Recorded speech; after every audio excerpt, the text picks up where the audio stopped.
Hey there, Blade Gang. Welcome back. This old sword here with you with a new knife brand that I sort of just discovered as a budget knife brand. They seem to all be in the $50, $60 range. They make a lot of slip joint knives as well, I've noticed, and I'll make sure you have links to their website as well as to this particular knife and to the sale location where I bought this knife on White Mountain Knives. And don't forget, yes, you can get 10% off by using my discount code Old Sword. Very easy to remember, Old Sword. That's me. Let's take a look. Comes in a plain cardboard box. And this one is the Joka, Joka.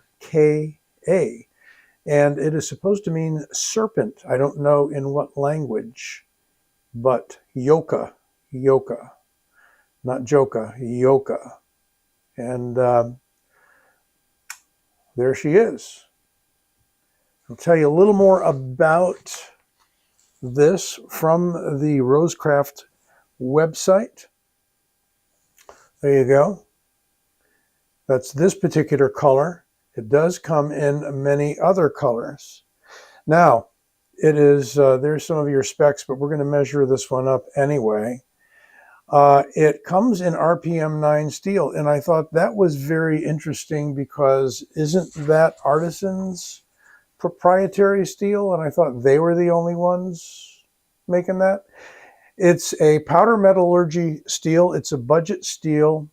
It is equivalent to 9 AR 18 MOV, 9 CR 18 MOV. Sorry about that. Supposed to be very good, and it is a powder steel, so there are some qualities to that. It's considered to be a stainless steel, although recently in one of my somebody responding to one of my posts, one of my videos, that MagnaCut is not stainless. Well, okay, that's a bold statement. But no stainless steel, when they say stainless steel, is stainless. It's stain resistant, okay? And some are highly stain resistant and some are a little less stain resistant. So for instance, D2 is stain resistant, but it's going to rust, and it's going to rust faster than this steel. So just a point I wanted to make there. If it has any ferrous iron content in it at all, any steel content, it's going to rust under the right conditions. Okay, let's take a look at the Joka in the RPM 9 steel, not AR RPM 9 steel, but RPM 9 steel.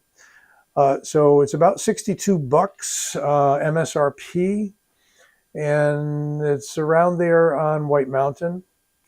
Again, I'll give you the link. There is Rosecraft's very nice little logo there, and that is the product number. This was designed by Andy Armstrong, who I believe is the owner or one of the owners of the Rosecraft company. And you can learn a little more about the Rosecraft company. I'm not going to give you like a whole background on them. I'm just going to be reading from a website the same way you can. Is it weight relieved? No, for the money, it is not. Okay. So you are not getting any lightening, but it's not a heavy knife. It is a exposed liner knife. It is on bearings, I am told, although it's a little tight, might need to break in. Got a fairly prominent flipper that is not jimped, but has kind of a scoop out in there. I haven't failed to open it yet. Pretty smooth. Got almost what could be, if it didn't have a clip there, almost a traditional Tonto style blade, okay? If this was raised and you didn't have the clip there, it looked kind of like, not Kiradashi, but Osuraku, those mini Kaiken style knife. It's got a split handle, which gives you a gray G10 bolster. In this case, it is G10. It's got a nice grain to it. Got black G10 there in this model. Oh yeah, and real quick, I'll just show you some of the other colors in case that interests you. In case you don't like this color, we've got all of these. So we've got the OD green in the black. We've got this gray in the black. There's some other models that look kind of cool. That's the Wea. Maybe we'll take a look at those in the future. And we've got a orange with black handle. I think that's it. But if you go to their website, which is what this is, you'll get to see a lot of their Rosecraft knives. This kind of reminds me of some of those Boker knives that, what the heck are they again? Yeah, I keep referring to notes. I need somebody here to put notes up in front of me. The Boker Quaken Air, which actually does have a Quaken style blade. It kind of reminds me of that because it's got that stick-like, the blade is almost hidden. Look at that, almost hidden. And look what they did here for you. Is that a nail nick? No, it looked like a nail nick, but that's the Rosecraft name.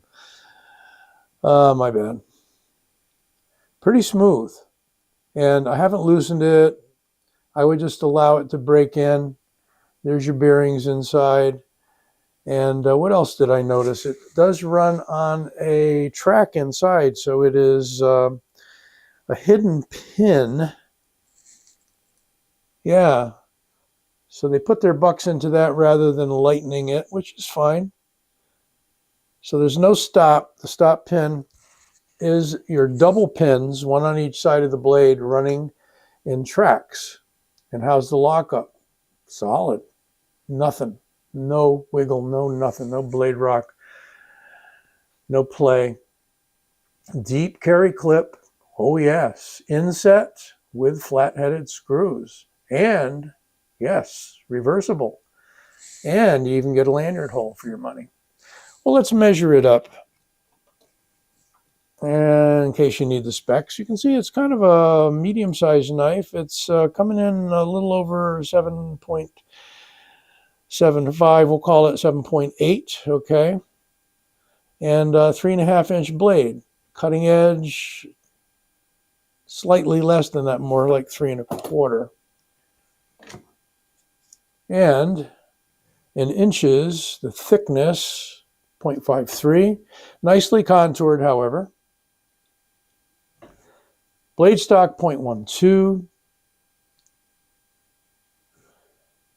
3.1 millimeters.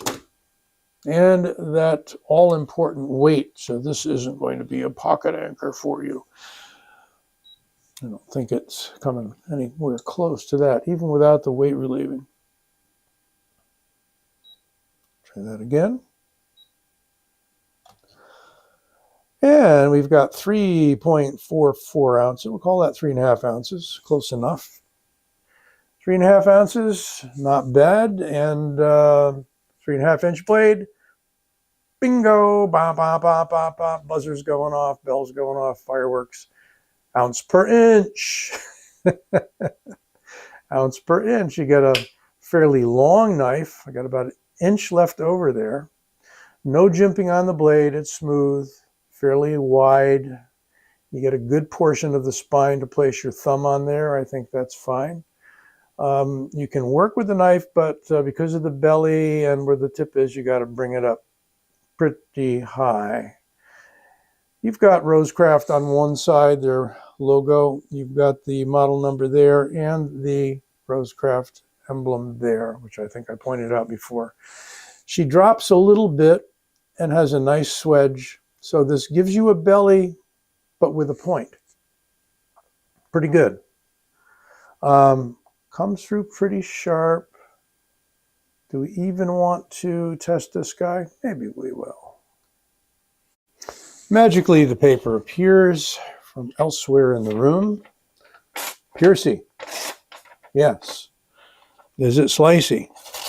Well, we don't know. I think, yeah, not bad. If I draw it through, Yeah, so it's not the sliciest, sharpest out of the box, but a little bit of stropping I found on any knife will bring that edge up easily. How about a compare to Reptilian? Wow, yeah. Reptilian's just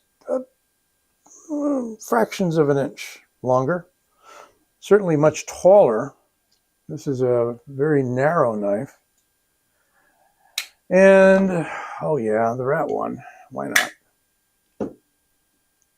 Rat one, about an inch longer, somewhere in there, and definitely, again, taller. So we have a very narrow Asian-looking knife, leaning towards the Japanese Asian side of things. Wide open construction, well, a little bit of a spacer near the pommel there, which is also G10. Very squared off butt on it. How does it hold this way? Very neutral. Yeah, I mean, that'll work that way, edge in, edge out. No problemo. Well, let me know what you think. I kind of like it for the money, 62 bucks. It's different, you know. Again, it is kind of falling in line with some of the Quakens from Boker, and some of those are in the lower end. So if you don't know the Rosecraft name, then maybe you want to shift to something else. But I tried this out. It wasn't much of a risk. You get your discount off of that 62, 620. And you're down into the mid 50s. So, and free shipping from White Mountain. And I think he's got quite a few of these, and he may very well have a number of other Rosecraft knives, including the slip joints. So check them out. This Old Sword here. Don't forget to like this video, please, and subscribe. I'll be back soon.